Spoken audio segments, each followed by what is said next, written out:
ስሜ ያሬድ ተፈሪ ነኝ። በሐረማያ ዩኒቨርሲቲ ከወንዶች ዶርም አካባቢ በተሰማ ዜና እንጀምራለን።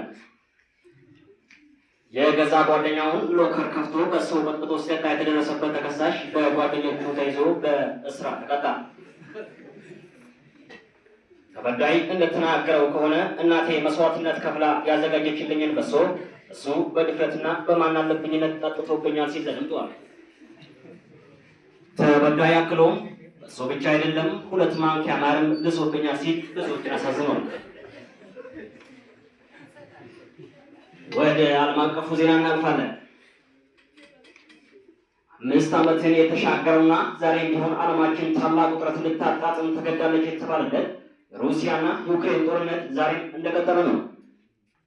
ዩክሬንን በሌላት አቅም ጦርነትን እንድትጀምር ያደረጓት አሜሪካና ምዕራባውያኑ ሩሲያ እሳት ላይ ከጣሏት በኋላ ሊያወጧት ቀርቶ ጭራሽኑ እንደ በቆሎ እሸት እሳት ያልነካውን ገላዋን እያገላበጡ የእሳት ሲሳይ አድርገዋታል የተባለው። ዛሬ ላይ ምዕራባውያኑ እንደሚሉ ከሆነ ዩክሬን የኔቶ አባል ለመሆን ጥቂት ጊዜ ብቻ ነው የቀራት እያሉ ቢፎክሩም ከአንበሳ መንጋጋ ስጋን ፈልቅቆ እንደማውጣትም ከብዷቸዋል። በዚህ ወቅት ሩሲያና ቻይና ለምዕራባውያኑ የምትሃት ደመና ሆኖባቸዋል የተባለው።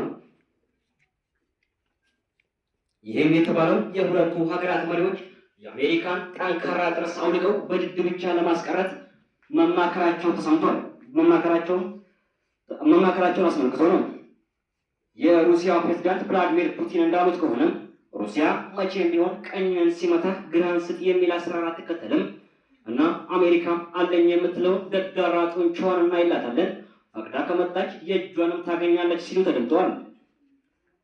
አሜሪካና ምዕራባውያኑ ዩክሬንን እየረዷት ይባስ ሸምቀቆውን መሳብና ማጥበቅ ይባስ ብሎ መቃብሯን እያዘጋጁላት ነው ሲሉ ፕሬዝዳንቱ ተናግረዋል። ፕሬዝዳንቱ አክሎም ወደ ሞስኮ እጅን ቀርቶ ምላስን ማስገባት ራሱ ዋጋን ያስከፍላልም ብለዋል። አሜሪካና ምዕራባውያኑ በዚህ ወቅት ሰይፍን በጉሮሮ መዋጥ የሆነባቸው የሩሲያና ቻይና አንድነት መጠናከር ሲሆን ያስከተሏቸው የደቡብ አሜሪካ፣ ኤስያና አፍሪካ ሀገራት ሰልፍም ረጅምና አስፈሪ ነው።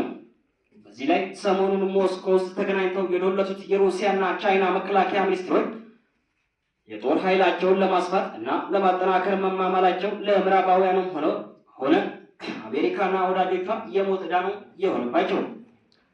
ዩክሬንም ብትሆን የኔቶ አባል እሆናለሁ ብላ እየቀላወጠች ሩሲያ መዳፈሯ የጅብ ችኩል ቀንድ ይነክሳል ሆኖባታል። አሜሪካን ብትሆን የሩሲያ ጉዳይ ሊጎርሱ የጠቀለሉትን ከእጅም ሳይሆን